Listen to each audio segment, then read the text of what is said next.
It's time again for Northwestern Outdoors Radio, the show covering fishing, hunting, and all sorts of outdoor recreation and destinations right here in the region you live and play in. Northwestern Outdoors is brought to you every week by Max Lure Company, makers of the world-famous wedding ring spinner, by Loophole, America's Optics Authority, and by Sportsman's Warehouse, America's premier outfitter. Northwestern Outdoors is also sponsored by Wallowa County in Northeast Oregon, where you'll find both nature and fun. By Chad's Coastwide Sports Fishing, offering you the affordable Canadian fishing trip of a lifetime. And by Camp Chef, the way to cook outdoors. So grab your fishing rod or hunting gear, load up the boat or lace up your boots, and let's head outdoors with your host, John Cruz. It's the third weekend of June, and traditionally, this is the best weekend to be fishing the Columbia River below Bonneville Dam. Salmon, you say? No, I'm talking about shad fishing, baby. Generally, this is the specific time of year that the peak of the shad run hits Bonneville Dam. Normally, 1 to 2 million, that's right, million of these fish will head up the Columbia River to spawn, and it's not unusual to have close to 100,000 fish a day cross Bonneville Dam right now. That's why there's a line of anglers below the dam on both the Washington and Oregon sides of the river.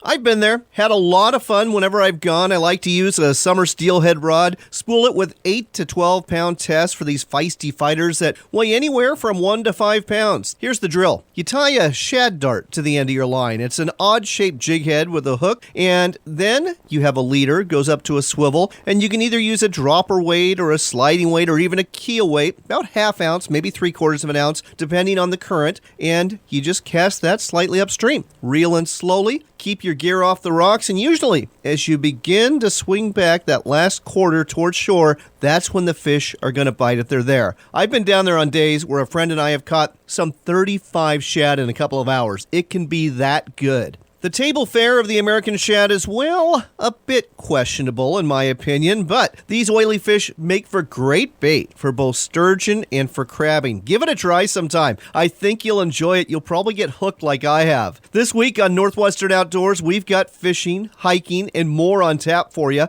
We'll start off talking to Derek Darst. He's the owner of St. Mary's Flies. He's going to tell you about fishing the St. Joe River for trout and, in the lower stretches, for bass. There's also some good bass fishing around the Chain Lakes, and guess what? He makes flies and poppers for all the above in St. Mary's in northern Idaho. Speaking of flies, Max Lure Company has a fly in their lineup. It's the Smile Blade fly, and Lance Mers will join us for an extended Max Minute to tell you how to fish this lure, which was working like a champ on some of those big Diamond Lake rainbow trout in southern Oregon this spring. Speaking of Oregon, guide Jody Smith is there fishing the Umpqua River for smallmouth bass this summer. This fishery doesn't get a whole lot of press, but it should, because the smallmouth fishing on the Umpqua around Elkton is really, really good. Jody will tell you all about it and give you some tips on how you can get in on this great fishery. I did mention hiking, didn't I? One hike that's on my bucket list is the 93-mile Wonderland Trail in Mount Rainier National Park. This being the centennial year for our national parks, I thought it would be a great time to talk with Kendra Ramos with the Washington Trails Association about the opportunity to walk around Mount Rainier. Kendra will also tell you a little bit about the trail maintenance they do on the Wonderland Trail and on other trails all over Washington State so you can enjoy them. But before we get into all of this and outdoors news and our Sportsman's Warehouse trivia question of the week, we need to check in with Matt and Tom, the host of Sportsman Spotlight. This week, they're chatting with Mark Holyoke from the Rocky Mountain Elk Foundation about that organization's efforts to open up access to public lands in the West to hunters like you and me. Sportsman Spotlight is brought to you every week by Chad's Coastwide Sports Fishing. I'm heading up there in a week myself to go ahead and fish for salmon, for halibut, and for red snapper. They're located at Port Hardy, BC. The fishing is supposed to be fantastic, and they've still got openings. Find out more at coastwidesportsfishing.com. This is Sportsman Spotlight with Matt and Tom. One of the biggest challenges hunters face today is getting access to the land. Mark Holyoke, Public Relations Director of the Rocky Mountain Elk Foundation, explains what they are working on to help make this possible. Well, there's a number of different ways. Sometimes there's just little tracts of land that are stuck. A lot of people don't know about them. I mean, we have a lot of landlocked public land that people can't get access to. And so we'll look for little tracts that butt up against public land. For example, we had one in Wyoming a couple of years ago that we were involved with and followed that through, and it opened the door so people could have better access to 47,000 acres of land. In Montana, there was one 2-3 years ago, just a little 40-acre plot, and it was surrounded by big private ranches. But this 40-acre plot butted up on national forest land. It had just 30 feet in common with national forest land. So because we had the opportunity to get in there and purchase that 40 acres and eventually convey it to the local Fish and Game Agency here, now people can walk through that 40 acres and have access to that forest that was previously almost inaccessible. And so they picked up about 18,000 acres of public access. Mark, that's great stuff you guys are doing with the Rocky Mountain Elk Foundation. It's one of the biggest struggles we have as outdoorsmen, getting in to access great land to hunt that can often be landlocked by inaccessible private property. If you or someone you know would like to get involved in the Rocky Mountain Elk Foundation, check them out online at rmef.com. A quality and affordable fishing adventure is waiting for you off Vancouver Island with Chad's Coast-Wide Sports Fishing. Located in Port Hardy, British Columbia, you can drive or fly to your all-inclusive guided fishing vacation. Whether you're after big salmon, heart-fighting halibut, or a cooler full of red snapper and lingcod, you can catch it all here. Better yet, your lodging, meals, and fish processing are all taken care of. Want one more reason to go? The price. With the Canadian dollar exchange rate where it is right now, your U.S. dollar goes further. Space is limited, so go to coastwidesportsfishing.com to book your trip. That's coastwidesportsfishing.com for an incredible BC fishing adventure. I'm gonna take you fishing, honey. You're gonna love it. Gonna get up before the sun rise above us. Got a bamboo pole and a leaky boat. It ain't much, but if you bail, it'll float. Welcome back to Northwestern Outdoors Radio. I'm John Cruz. It's summertime. It's nearly summertime at any rate, so it's time to talk fly fishing, and one of the better rivers you might want to fish is up in the Idaho Panhandle. It's the St. Joe River. With us here to tell us more about that and other fishing opportunities in the Panhandle is Derek Darst. He is the owner of St. Mary's Flies. Derek, welcome to the show. Thank you. So, Derek, you've been a fly angler since you could basically walk. Tell me a little bit about the St. Joe River. Just give us the breakdown of the St. Joe and tell us what we're going to find there and the fishability of the river and everything else. Yeah, it's mostly a highway all along and all the way up to red ives. Mostly it's all cutthroat, occasional rainbow, a few bull trout. That's about 140 miles long. Wow, that is it's so 140 miles long, and a lot of it, like you said, is accessible for anglers right off the road. Red Ives, which is probably, well, trying to think how far Red Ives is here from town. It's about 90-some miles, 100 miles probably. And then there is a roadless section above Red Ives that's only accessible by trail and stuff. So from St. Mary's all the way up to Red Eye, 90, 100 miles, you can access this river and get into tons of the great fishing that's available there. Yeah. About 20 miles up from town is where the Swiftwater starts, and that's where you start getting into your good cutthroat fishing and all that. Okay. So question for you here. When it comes to fishing this river, you know, you're going to go up 20 miles, like you said. Is this a situation where the further up you go, the better it gets, or is... Earlier in the year, I start down a little lower. I'd say as summer progresses, you probably want to move up further. That makes a lot of sense. But there is some fish down lower year round. You just got to look for the faster water and stuff as summer gets here and the water warms up and stuff. So. Well, and I've got another question for you. When it comes to the cutthroat in the St. Joe, I've read at least one article that suggests that these trout, you know, I'm used to, at least in my mind, thinking trout stay stationary, that they basically live in a certain pool, they don't move. But I understand on the St. Joe, a lot of these trout are going to move upstream, like you said, as the summer progresses.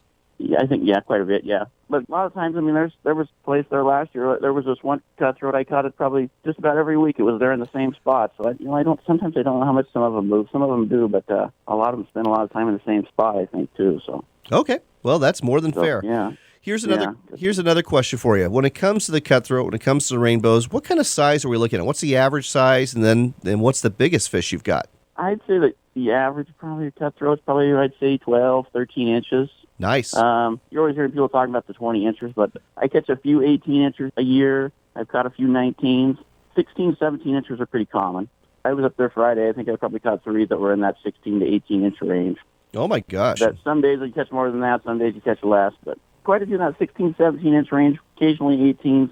Over 18s are pretty rare. That's still downright impressive. I'll take 12, 13-inch cuts all day, and if you give me a 16 or 17 to go with it, I'm pretty happy. So, there you go. How do you define a good day in terms of numbers? I usually catch probably 20 to 30, I would say. Probably 20, 25 is probably an average day, I would say, for me. I fish a lot. I usually have a few days a year. I'm probably in the 40s or so. Oh my gosh. 20 to 30 is a pretty common day. You're either a very fine fisherman or that river is chock full of fish. Well, I have fished it a lot. I grew up here, so I mean I'm up there a lot, so that helps. All right, so folks, you might not catch 25 to 40 fish, but once you get this river dialed in, that's a definite possibility. But yeah, definitely. All right, so the bull trout. I wasn't expecting to hear about that. Obviously, you can't keep those, and we don't want you to. But I'm guessing you can't even target those intentionally. I think they've changed. There's a section of the regulations. I think they've changed it up a little bit. You can fish for them and all that. There's something about how you can. I think you can take them out of the water for the picture, but you got to put them right. Make sure you put them right back in and everything. They used to be a little more strict on it than they are now, but. Okay, and here's another question when it comes to the St. Joe. Now, does anything go? Can you use anything you want on this river, or is it fly fishing only? You can use whatever. Yep. Barbless hooks above Avery. Okay, more than fair. Single barbless, so you're fishing lures above Avery. You got to take off the trebles and put on a single, but I go barbless anyway for trout, but. Sure, and most of us do, and I'm guessing that most people who fish the St. Joe are catch and release anglers as well. Yeah, I would think so. I would hope so. But, yeah, I think most of them are.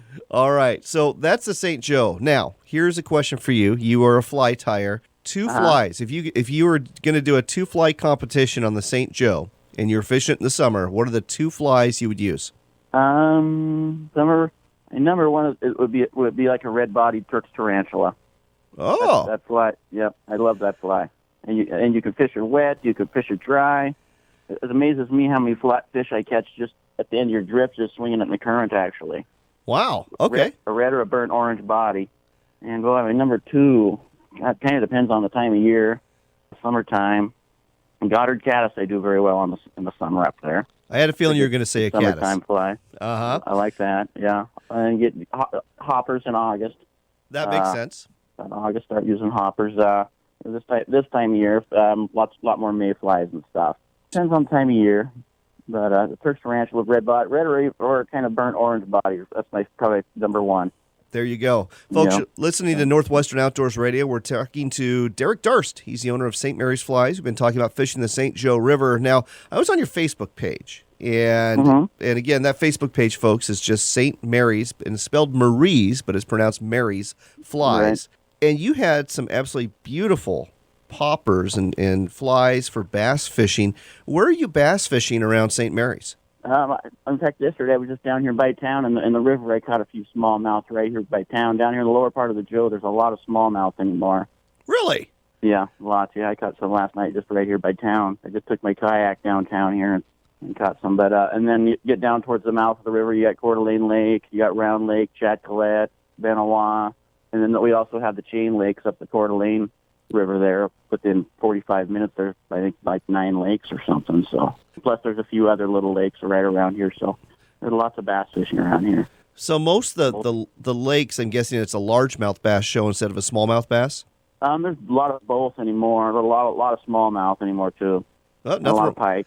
Yep. Yeah, nothing wrong with that. In fact, we were talking to Roger Phillips from Idaho Fishing Game about pike fishing last week. When it comes to the bass, what's your favorite offering you like to throw their way? You've tied some beautiful flies. I like doing the deer hair poppers and divers. I love catching the smallmouth on the topwater stuff here. So they're fun to catch. And what's the biggest bass you caught in your neck of the woods on the fly? Caught anything 3-4 pounds probably. Nothing wrong with that. Nothing real big. Yeah, but 3-4 pound bass is respectable. Yeah. And especially if you can get it on a popper, that would be really impressive. Yeah. One more thing that we need to get into here is how do people get a hold of your flies? Because you don't have a fly shop, so if people want to get some of your flies, and folks, again, they are beautiful. Where do they get them? Well, you can go on my Facebook page, St. Mary's Flies, like you said. Or they can call me at 208-568-0709. And we're in the process of building a website, too, so that's done here soon. Are there any stores that sell your flies? Available at St. Joe Sports Stop here in town, and I also have some up at the Idaho Fly Fishing Company up in Avery. So. All right, so there you go. Next time you're fishing the St. Joe, pick up some flies tied by Derek Durst. They're St. Mary's Flies. Or if you want to do it in advance, just go to his Facebook page. Again, that's St. Mary's Flies, Mary's spelled like Marie's, and you'll get some fine offerings to throw at those cutthroat and to throw at those bass. Derek, thanks for telling us all about this on Northwestern Outdoors Radio. Well, thank you. Thanks for having me. Gonna get up before the sun and rise above us. Got a bamboo pole and a leaky boat. It ain't much, but if you bail, it'll float. I'm gonna take you fishing, honey. You're gonna love it. It doesn't matter what sort of adventure you're after, whether it's big game deep in the backcountry, a day of fishing out on the water, or an overnight in the great outdoors. At Sportsman's Warehouse, we've got the gear in here for what you need out there. Gear up for your next adventure at one of the Sportsman's Warehouse stores or shop online.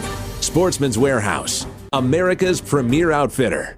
The road is calling you to experience one of Oregon's 7 wonders, the Wallowas. So grab your camping equipment and fishing gear and head out to Northeast Oregon, where you'll find the views are endless, the air crisp and clean, and the water's cold and clear. Set up camp by the shores of Wallowa Lake or in the heart of the Wallowa-Whitman National Forest. Take your fishing gear and cast your bait into the deep waters of Wallowa Lake, or roll your fly into one of the eddies of the many freestone creeks and rivers teeming with fish. This summer, take the road that leads to wonders. It begins at WallowaCountyChamber.com. Looking for a quality fishing adventure that won't break the bank? Then head to Canada for an all-inclusive fishing vacation with Chad's Coastwide Sports Fishing. Big salmon, halibut, snapper, and lingcod are waiting for you off Vancouver Island. But space is limited, so book now at coastwidesportsfishing.com. That's coastwidesportsfishing.com. You're back with more of the great outdoors on Northwestern Outdoors Radio with John Cruz. It's time for another Max Minute. Fish on!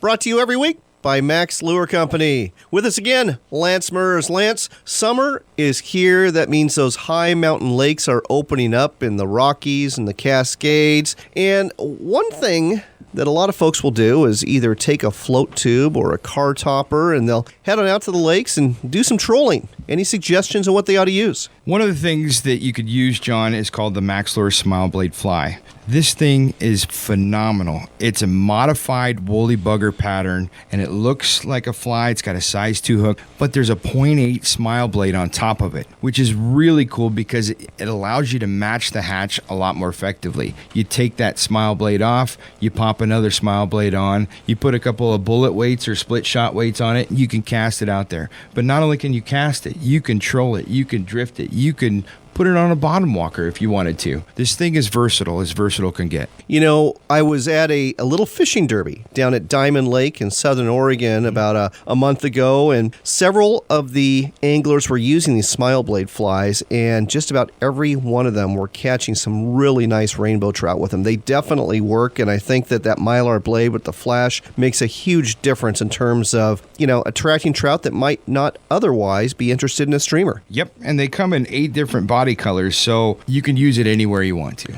All right, well, there you go, folks. Another weapon for your arsenal, the Smile Blade Fly. Remember it the next time you hit a mountain lake near you. Hey, we're talking to Lance Murs today with Max Lure Company about a brand new lure that's just slaying the trout out there on area lakes. It's the Smile Blade Spin Drift Trout Lure from Max Lure Company. Lance, what makes this lure so special? Well, we've got our Max Lure patented smile blade, our high UV components, and the spin drift hook, which gives it a great corkscrew action in the water. There you go, folks. All 3 components help you catch more fish. The Smile Blade Spin Drift Trout Lure, only from Max Lure Company.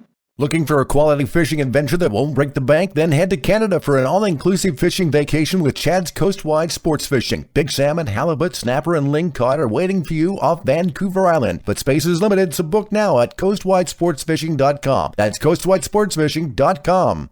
Want to earn a serious reward? You can, and all you need is a fishing rod. There's money to be made catching northern pike minnow. There's too many of them in the Columbia and Snake Rivers, and we'll pay you cash to catch them. Pike minnow eat our salmon and steelhead, and that's no good. The season starts May 1st, runs through September, and the more fish you catch, the more you earn. How much money can you make from this program? Well, last year, one angler earned a cool $100,000. Find out more at pikeminnow.org. That's pikeminnow.org. Go ahead, collect your reward.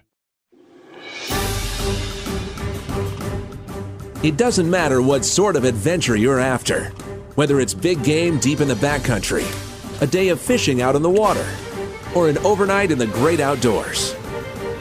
At Sportsman's Warehouse, we've got the gear in here for what you need out there. Gear up for your next adventure at one of the Sportsman's Warehouse stores or shop online. Sportsman's Warehouse, America's premier outfitter.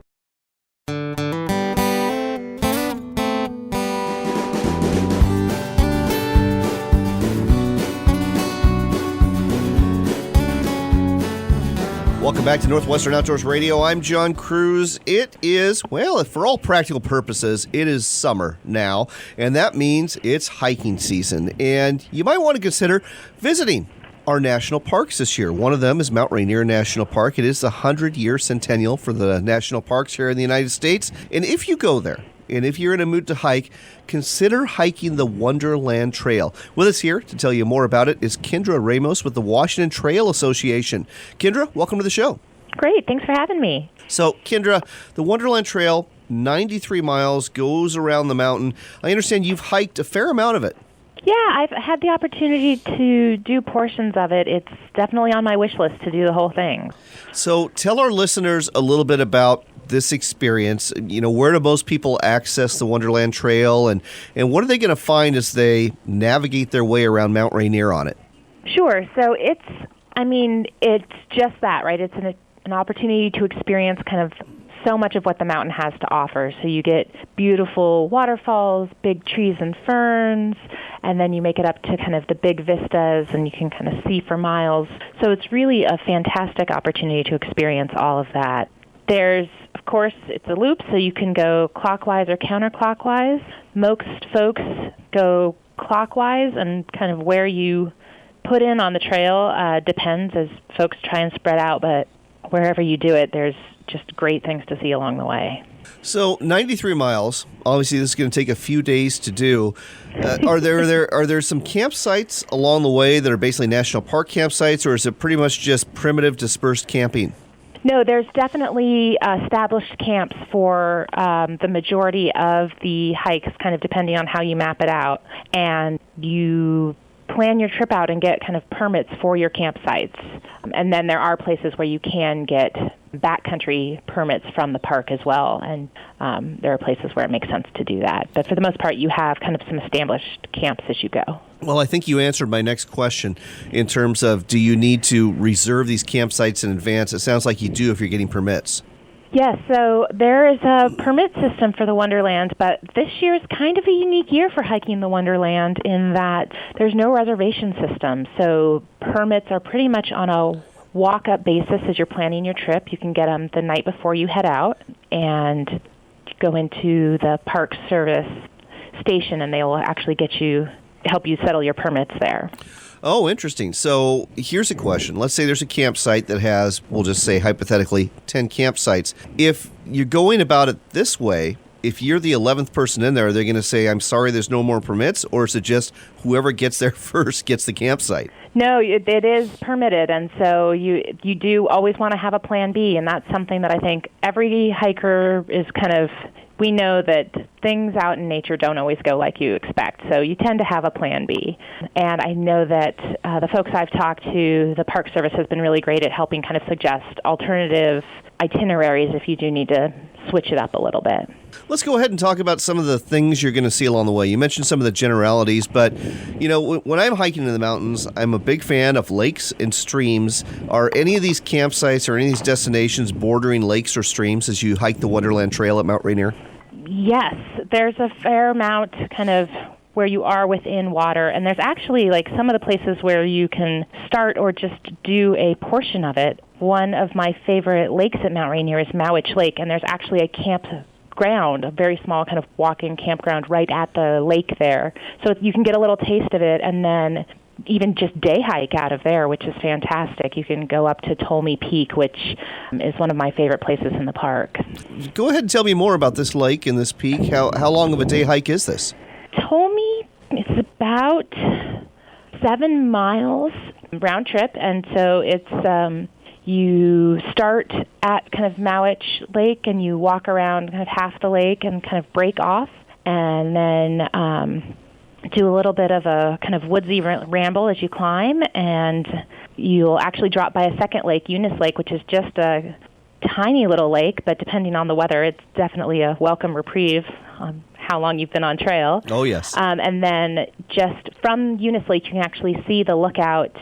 It's about another mile up, and that's where most of your climbing happens, is that last mile. But when you get to the lookout, if the weather's on your side, you've got amazing views, and it's just a neat little piece of history. And spend some time up there and make your way back down to the lake and either camp at the lake or, if you only have the one day, you've kind of gotten a little piece of nature and history at one of our amazing national parks. So. Oh, sounds wonderful.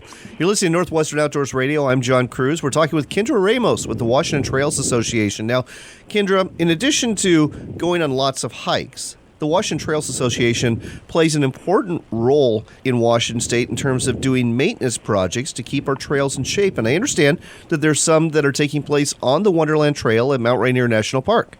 That's right. So Washington Trails Association has a volunteer trail maintenance program. So we actually take people out to build and maintain the hiking trails they play on. We do a remarkable amount of work year-round. It's about 140,000 hours of volunteer trail work on everything from city parks to national parks and forests. And we are spending our portion of our summer out at Mount Rainier. We started last weekend with National Trails Day, and we're out there Friday, Saturday, and Sunday, and you can go for a day or make a weekend of it. Right now we're working out of the White River area, getting the trail ready for summer. So the bridges are going back in, and we're helping build the approaches and rock walls to keep the bridges in place. Annual maintenance, snow and rain take a toll on the trail, and so clearing out trees and helping kind of put the trail back in hiking shape is a big part of what our volunteers are doing right now. Well, and it's an important role, Kendra, because in this day and age where the budgets of the Forest Service and the National Park Service are stretched so thin, trail maintenance, not to mention even road maintenance, quite often goes to the back portion of the stove. And so it's groups like yours that make it possible for a lot of us to enjoy these trails. What else does the Washington Trails Association do in terms of, its mission?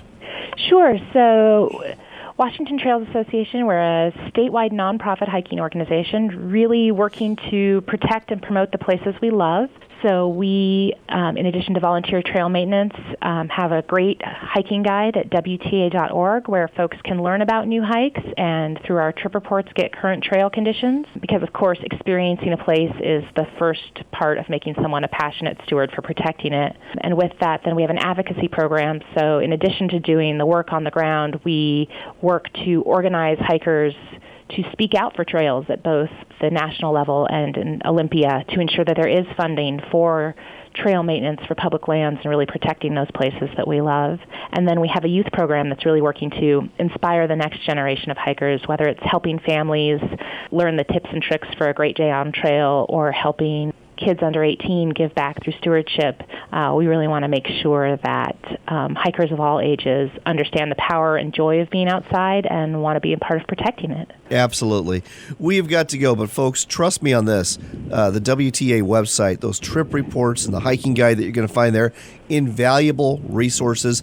I check it out all the time before I hit the trail because you're going to find out about conditions on the trail. You're going to find out about hazards or whether it's even accessible. So the website again, WTA.org. That's WTA.org. And consider joining the Washington Trails Association. It doesn't cost much to support them on an annual basis, but your money goes a long ways. Kendra, thanks so much for telling us about the Wonderland Trail and everything else here on Northwestern Outdoors Radio. Thanks so much, John. I appreciate the opportunity.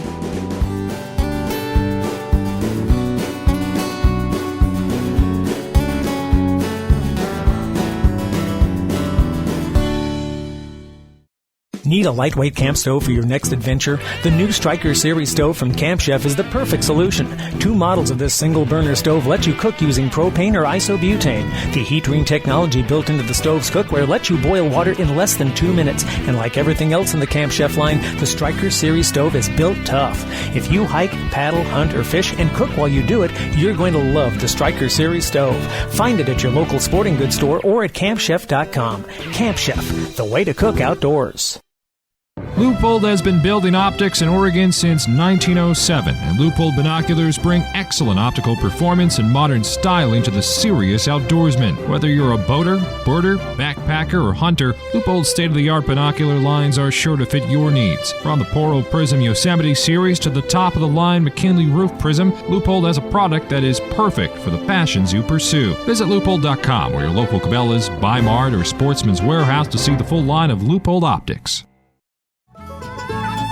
I'm gonna take you fishing, honey. You're gonna love it. Gonna get up before the sun rise above us. Got a bamboo pole and a leaky boat. It ain't much, but if you bail it. Welcome back to Northwestern Outdoors Radio. I'm John Cruz. It's time again for news and reports from the field. It's been a crazy spring in Yellowstone National Park, and now it's turned tragic. In addition to all the wildlife problems created by tourists getting too close to the animals, park rangers are now dealing with tourists who decide the rules don't apply to them when it comes to viewing the geothermal features at this national park. If you go to Yellowstone, you've got to see these sites. The best known, of course, is Old Faithful, the geyser that shoots up in the air on a regular basis. However, there are other geothermal features also worth exploring that are just as stunning to see. These features are very fragile, though, and can be very dangerous because of the scalding water that's found in them. Water that heats up to 200 degrees. That's why there are wooden boardwalks and signs making it clear visitors need to stay on these boardwalks. Unfortunately, some people choose not to follow these rules. Earlier this year, a group of 4 Vancouver, BC residents on a road trip to promote their company called High on Life Sunday Fun Days took it upon themselves to wander off the boardwalk to the edge of the Grand Prismatic Spring.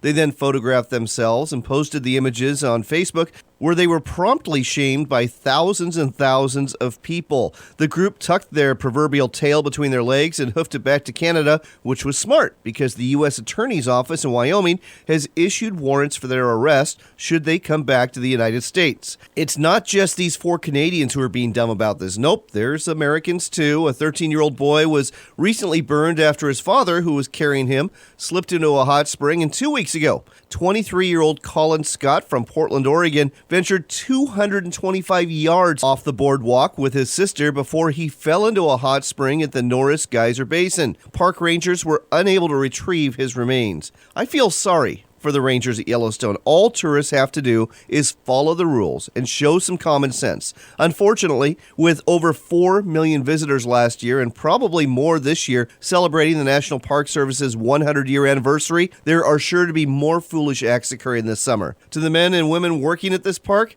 all I can say is, hang in there. In other news, congratulations are in order to a Northwest resident who is heading to the Olympics this summer in Rio de Janeiro. From the Outdoor Wire, we learned specialist Dan Lowe from Olympia, Washington, earned a spot shooting an air rifle with the U.S. Olympic team after his performance at the Olympic trials at Camp Perry, Ohio earlier this month. Lowe is a member of the U.S. Army Marksmanship Unit. In addition to Lowe shooting the air rifle, other team members will compete in a 50-meter prone rifle shooting event and a double trap shooting competition with the shotgun. Congratulations to Dan and to our other Olympic athletes. We'll be rooting for you this summer. And now, let's head to the water for a fishing report.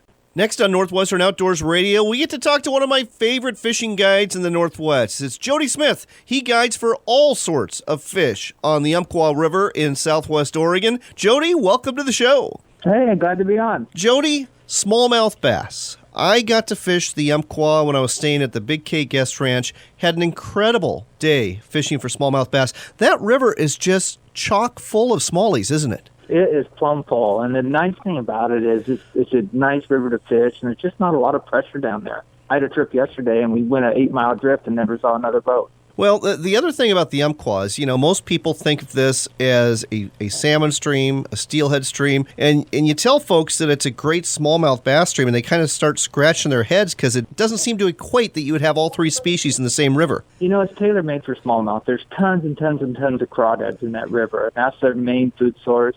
Every one you catch, most of the time they have crawdads in them, or a lot of them have lamprey eel. Oh. A lot of eels spawn up there, so they eat a lot of lamprey eel, too. So There's a lot on the river. They're easy to catch. A lot of topwater action. It's just a lot of fun. Well, let's go ahead and dive into tactics. I'm guessing you're going to be telling me, number one, we want to match the forage base in terms of colors, but what kind of lures do you like to use, and how do you like to fish them to catch the smallies there? I'm a topwater freak, so I use a lot of topwater. There's a lot of good high-end topwater lures out there, whether it's a weight bait or a walk-the-dog bait or a popper, that you can catch them all day long. Even in the 90-degree weather, you can get them with the right bait, the right color combination, and the action. You can get them to come up from 10 feet deep and hit them, and they strike very, very, very aggressive. So that's my favorite tactic by far. Well, I don't blame you. There's nothing better, folks, than catching bass on a topwater plug, because those bass just tend to explode out of the water when they go ahead and grab one. So topwater number one, I know your standard plastic grubs and tube jigs are also a really good bet, aren't they? They are, and the nice thing about it is a lot of the species, if you go out, like say you want to start getting into salmon fishing, you're going to have $300 invested in rod, reel, and tackle before you can start. With the bass, you can get a cheap rod and reel, 8-pound line, and buy some jig heads, some 8-ounce jig heads, and some rubber worms, and you're going to be able to catch 100 fish a day. Now, you're doing most of your fishing from a drift boat, which is a great way to fish the stretch of the Umpqua over by Elkton. Is there much bank access for folks to go ahead and fish? There's a lot of bank access. The only thing the drift boats help you is a little bit of the angle of the cast, and it gets you to some areas that don't get as much pressure, so your average size of fish will be a little better, but you can catch tons of fish from the bank. And even if somebody just gets an inner tube, you can just get an inner tube and float out and there's a lot of safe sections to get on that just doesn't have any access. But an inner tube or a cheap rubber raft or anything could get you in a lot better fishing areas. I never even thought of the whole inner tube thing before. Usually you see people floating down the river with an inner tube and they got a cooler floating next to them and they're definitely not fishing, but this is a great idea. Yeah, it works good and it's cheap. And that time of year you don't worry about water temp because you're plenty warm enough and the water feels pretty good. Oh, absolutely. Absolutely. One more thing before we go here, the size of the bass. What's the average size and what's the biggest you've ever gotten out of the Umpqua? The biggest I've ever got is 8 pounds. It was a 24-inch bass, 8 pounds. Also close to the state record. And it was released. 99% of our bass are released that we catch because I fish the same section over and over. But your average size, depending on areas, is going to be between 12 and 14 inches to 16 to 18 inches, depending on what area. And the day makes a lot of difference. Sometimes you catch all the big ones, and sometimes you can't get it to the big ones because the little ones are so aggressive. I'll tell you what, I'll take bass that size all day long. They just fight really, really, really hard. They do. There's a lot of people that have fished trout for the same size. You think of a 13-inch bass, you think, 13-inch trout, but man, it'll tear you up. You aren't kidding. So we are out of time, but before we go, want to give people your website and phone number so they can book a trip with you. All right, it's Jody Smith Guide Service, my website, and my phone number is 541-643-6258. Again, that's 541-643-6258. That's 541-643-6258. Or just go to his website, Jody, Jody, SmithGuideservice.com. Jody, always a pleasure talking to you. Looking forward to fishing with you soon. I appreciate it. Thanks for the call. Get up before the sun rise above us. Got a bamboo pole and a leaky boat. It ain't much, but if you bail, it'll float. I'm gonna take you fishing, honey. You're gonna love it. Want to earn a serious reward? You can, and all you need is a fishing rod. There's money to be made catching northern pike minnow. There's too many of them in the Columbia and Snake Rivers, and we'll pay you cash to catch them. Pike minnow eat our salmon and steelhead, and that's no good. The season starts May 1st, runs through September, and the more fish you catch, the more you earn. How much money can you make from this program? Well, last year, one angler earned a cool $100,000. Find out more at pikeminnow.org. That's pikeminnow.org. Go ahead, collect your reward. Leupold has been building optics in Oregon since 1907, and Leupold binoculars bring excellent optical performance and modern styling to the serious outdoorsman. Whether you're a boater, birder, backpacker, or hunter, Leupold's state-of-the-art binocular lines are sure to fit your needs. From the Poro Prism Yosemite series to the top-of-the-line McKinley Roof Prism, Leupold has a product that is perfect for the passions you pursue. Visit Leupold.com or your local Cabela's, Bi-Mart, or Sportsman's Warehouse to see the full line of Leupold optics. Looking to leave the world behind? Then escape to Northeast Oregon's Alpine Country, Wallowa County. With over 560 miles of trails and 60 high mountain lakes, the Eagle Cap Wilderness beckons you to explore. The deep glacial waters of Wallowa Lake call you to fish for record kokanee in the Hells Canyon, North America's deepest river canyon, lures you to experience the wild waters of Snake River. Wake up to the world of Wallowa County. Your morning begins at WallowaCountyChamber.com. This is the time of year to get out and cook out. So make your next meal sizzle with Camp Chef, the brand known for quality outdoor cooking. From camp stoves to cast iron, from smokers to grills, Camp Chef will change the way you cook outdoors. To eat like a king on your next adventure, go to campchef.com or visit your local sporting goods store and get cooking. Whether you're serving breakfast in the backcountry or barbecue on the back patio, savor the simplicity with Camp Chef. Camp Chef, the way to cook outdoors. Leupold Gold Ring Optics are built to perform at the highest level, shot after shot, year after year. Our rifle scopes, binoculars, spotting scopes, rangefinders, and more always come through when you need them most. That's why our American-built products have a lifetime guarantee. Or as we like to say here at Leupold, they are guaranteed for a lifetime of performance, not a lifetime of replacement. Find out more about our top quality gear and our lifetime guarantee at Leupold.com. Leupold, America's optics authority. It doesn't matter what sort of adventure you're after. Whether it's big game deep in the backcountry, a day of fishing out in the water, or an overnight in the great outdoors. At Sportsman's Warehouse, we've got the gear in here for what you need out there. Gear up for your next adventure at one of the Sportsman's Warehouse stores or shop online. Sportsman's Warehouse, America's premier outfitter. One more time this week for Northwestern Outdoors Radio with John Cruz. Got a few upcoming events to tell you about. First and foremost, this is Father's Day weekend, and that means it's also a free fishing weekend in Montana. I'll tell you what could be better than going out with your dad, or if you're a dad, going out with your kids for a weekend on the water and nobody has to have a fishing license to enjoy it. Sounds like a great time to me in the Treasure State. If you're a Saturday listener in Northwest Oregon, there's a interesting and free seminar taking place at the Hillsboro Sportsman's Warehouse store today from 2 to 3 p.m. The topic is edible plants and berries of the Northwest. You'll learn what you can eat and, more importantly, what you shouldn't eat out in the wild. I know I could use some knowledge about that. Also on Saturday, at the Bend Sportsman's Warehouse, Walleye Willie Ross, one of my favorite fishing guys, will be giving a seminar that will help you catch walleye out of the Columbia River. From personal experience, I can tell you Willie knows his stuff, and joining him from 1 to 3 p.m. for this free seminar will be a very worthwhile investment. And now it's time for your trivia question of the week, and we're going to stick in Oregon for this one. Most people know that Oregon is known as the Beaver State. Heck, you'll even find a portrait of the beaver on the back of the state flag. And the mascot for Oregon State University is the beaver, too. But what, pray tell, is Oregon State fish? Got you on that one, didn't I? Well, if you think you know, go ahead and give us your guess. You can do so on our Facebook page at Northwestern Outdoors Radio. Simply like our page, go to the post and give us your answer there, or you can do so through our website at northwesternoutdoors.com. Just go to the Contact Us page and let us know, what is Oregon State fish? Everyone who guesses right is entered for a chance to win the $25 gift card we give away every week from Sportsman's Warehouse. Again, you can give us your answer on our Facebook page at Northwestern Outdoors Radio or our website at northwesternoutdoors.com. If you get a chance, check out our sister show website at americaoutdoorsradio.com.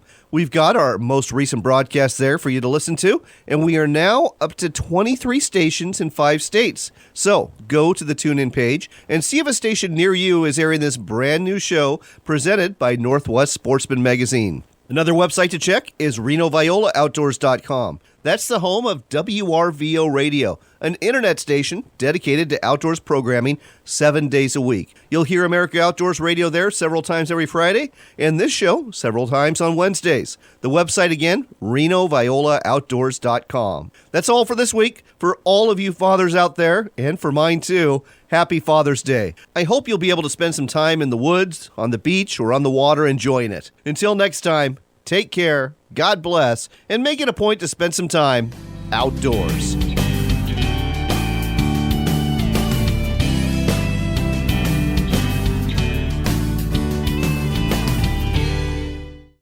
Ducks Unlimited is the leading waterfowl and wetlands conservation organization in the world. Here in Idaho, we've lost nearly 76% of our wetlands. Ducks Unlimited is working to stop that loss. In Idaho alone, DU has restored and conserved over 27,000 acres of wetlands. Learn more about the benefits of wetlands and what Ducks Unlimited is doing for Idaho's future. Visit ducks.org/Idaho. Want to earn a serious reward? You can, and all you need is a fishing rod. There's money to be made catching northern pike minnow. There's too many of them in the Columbia and Snake Rivers, and we'll pay you cash to catch them. Pike minnow eat our salmon and steelhead, and that's not good. The season starts May 1st, runs through September, and the more fish you catch, the more you earn. How much money can you make from this program? Well, last year, one angler earned a cool $100,000. Find out more at pikeminnow.org. That's pikeminnow.org. Go ahead, collect your reward.